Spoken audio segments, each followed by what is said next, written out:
Hey there, everybody. I wanted to hop on here and make a couple videos on our next unit, the executive branch, which is chapters 13 and 14. Before I do that, though, I just want to say I miss you guys. It's really weird basically teaching to a room full of nobody but myself. So I hope you guys are doing okay and hanging in there, finding ways to still connect, even though we're not here. So I'm gonna hop on here and share my screen with you so you can see the slides as I talk through this first part of chapter 13. The unit starts on page 280, so we'll do chapters 13 and 14 together and take a test over those two chapters. Probably, let's take a peek. Probably the very end of this month. So end of March would be kind of what I'm aiming for. So let me go ahead and share my screen here with y'all so you can see that. All right, let's get to some slides.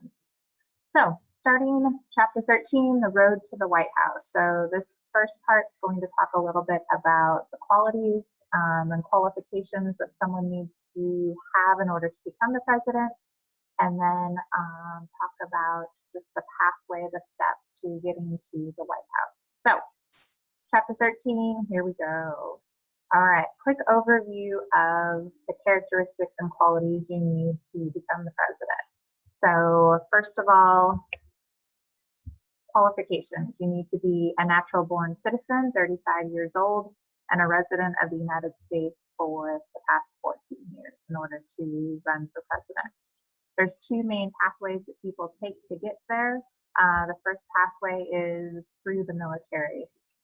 If you look back throughout our nation's history, you'll see that people like George Washington or Mr. Grant, Mr. Jackson, Mr. Eisenhower, all of these guys became president after having a successful military career, whether that was in the Revolutionary War or the Civil War, War of 1812, World War II. That's kind of how they gained their popularity, and that name recognition really served them well when they went to this country.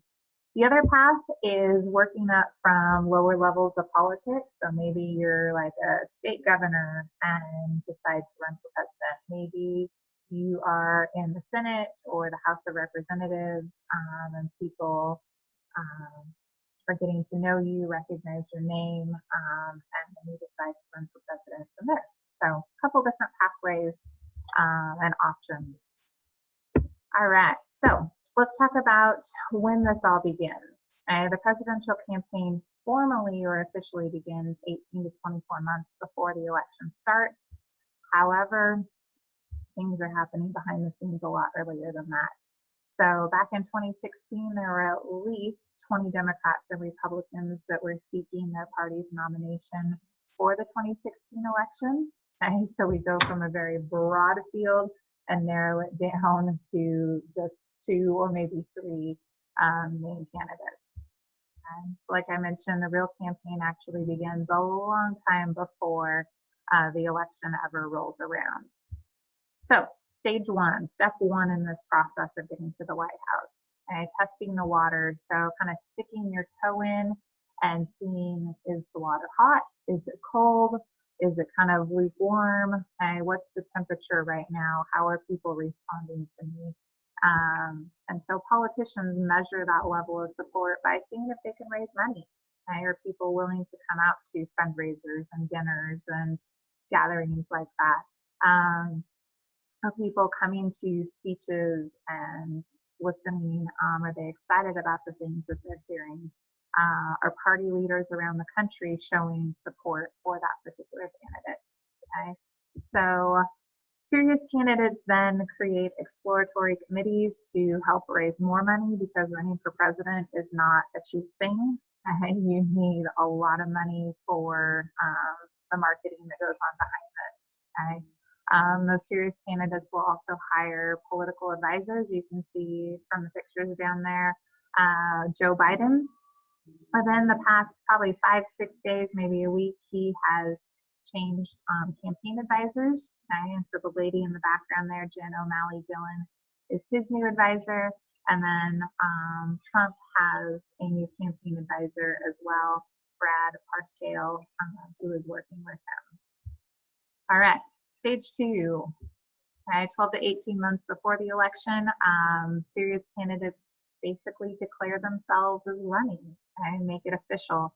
So I remember Trump, when he was declaring his candidacy, it seems like he was in Trump Tower, and there's this video of him coming down the escalator and coming to this podium and making a big speech and officially declaring himself as running for president.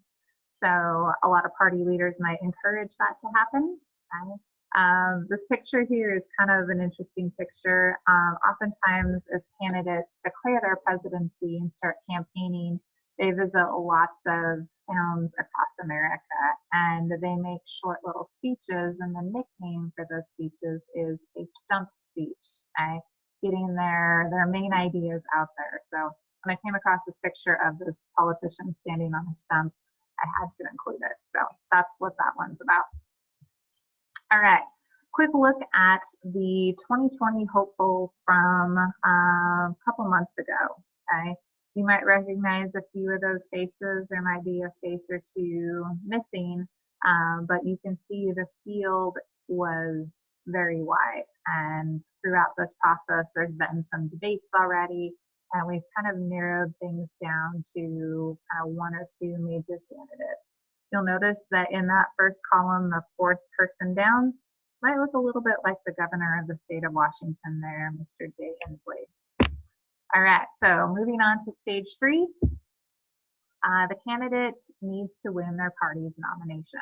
So that gives them the right to represent their party in the big general election that happens in November. So they're trying to win over their party members, okay? And how the public gets involved in this is there are 2 ways that people show their support for a candidate. One way is states hold a caucus, okay? Like a big meeting where delegates get to go and basically select who they're supporting. Oftentimes held in like large gymnasiums or basically big public spaces.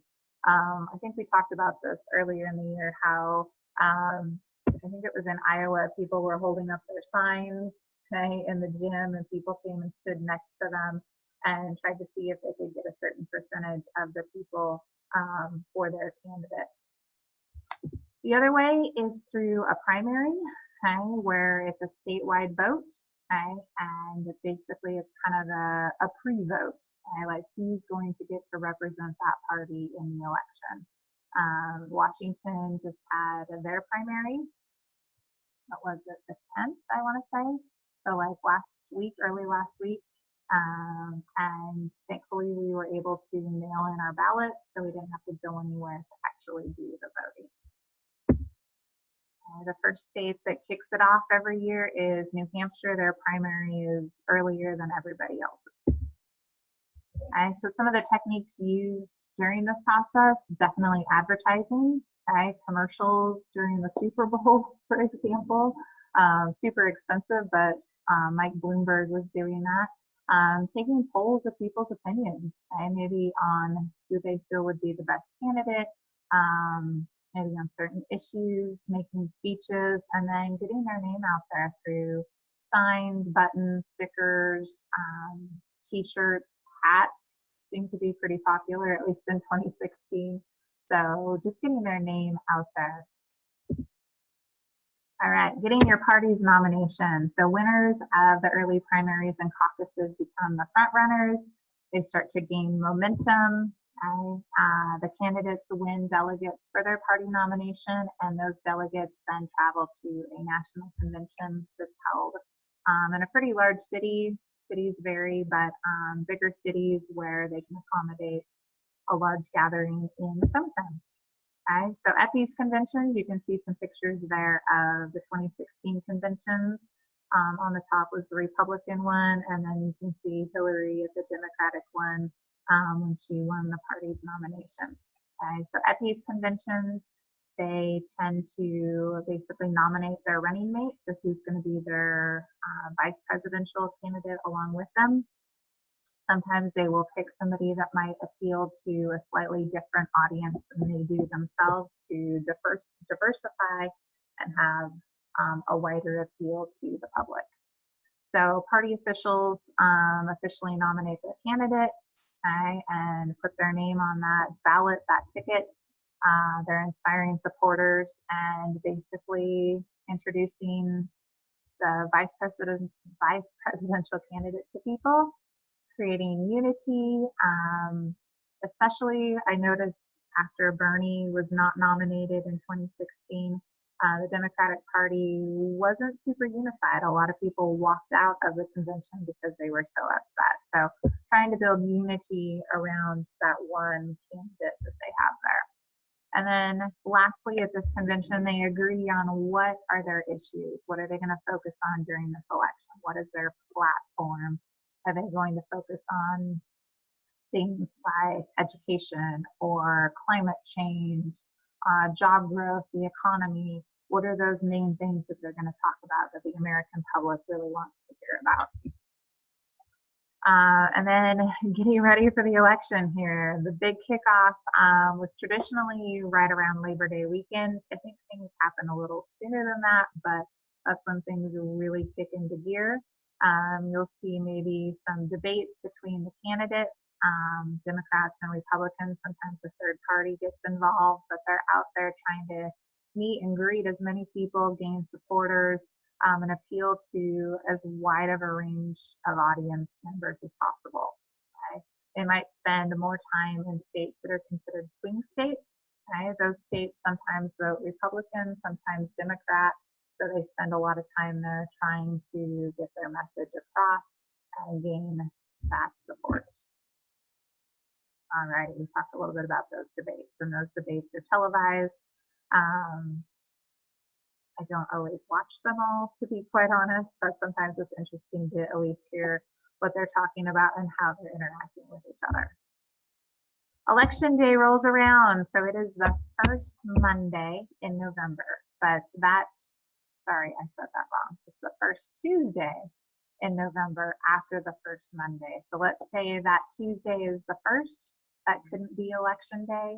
It needs to happen after a Monday. So instead of the 1st, it could be November 8th, so that it's following a Monday in November. Don't ask me why they do it that way. I'm sure there was some very logical reason when they came up with that rule, but that's the way we do it. So registered voters can go to the voting poll, or some states have a ballot that you can mail in. So you can see the picture there of the guy voting at the poll. Okay, he has his ballot in there and he's marking the candidates. Or in Washington State, we get to mail in our ballots or drop them off in one of those drop boxes that you can see, and you'll find those at libraries or city buildings, and it's pretty easy just to pull up, drop it off, and you're done. Just to clarify, we don't vote for the president directly. Okay? We are voting for electors that then choose the president as part of this electoral college system. Okay? And we'll talk more about that in a different set of notes here. But there's a sample of what the ballot looked like a couple years ago. Okay? So you can see the candidates there as well as the vice presidential candidate. And then to wrap up today, take a peek at these two pictures. You can see Obama when he was sworn in back in 2009, okay, and then when he was reelected in 2013. Might notice a few changes in his appearance. It's a pretty stressful job being the president, and so it's interesting to see how quickly they age. Alrighty, so I'm going to stop sharing my slides here and come back to me. Anyway, thank you for listening and watching. Feel free to take some notes on this, or some of you are auditory, so you'll remember the things that we talked about. But I plan on making some more videos on the rest of the executive branch for you to watch when you have time. There'll be a few activities that go along with this. I'll be posting those in Google Classroom so that you can keep diving on in. And we'll be wrapping up the executive branch here in another week or two and moving into the Bill of Rights. So again, thanks for watching. I'm going to go ahead and stop this before it gets too much longer. Have a good day, guys.